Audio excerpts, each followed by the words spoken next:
I have been at LaFontsee for almost a year and a half.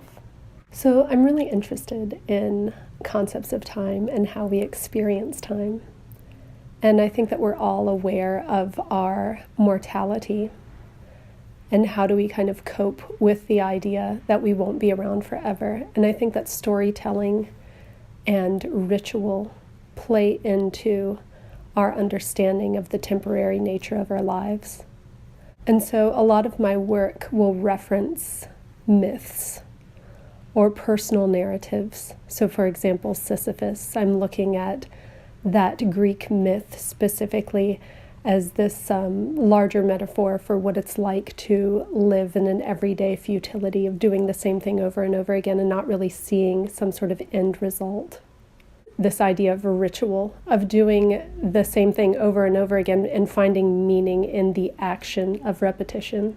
The reason I choose the materials that I choose are because I love the histories behind them. I not only love their materiality, like the stain of tea or that rich blue of ultramarine or even thread, but I also love the histories behind that. So in other words, thinking about ultramarine as being this pigment that has come to represent the heavens in various ancient manuscripts, and how the purity of ultramarine is no longer available to us. So instead we have to get some sort of imitation hue that points to this desire for something that's pure, but the inability to actually get it. So when I'm actually in the studio, I'm very much interested in experiencing time as it passes.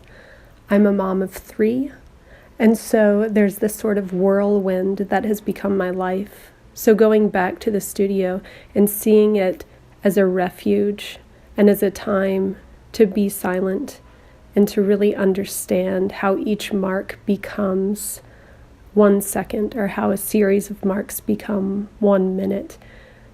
That sort of time-laden labor has really imbued my work with a sense of touch, a sense of history, a sense of personal intimacy that is the reason I make work.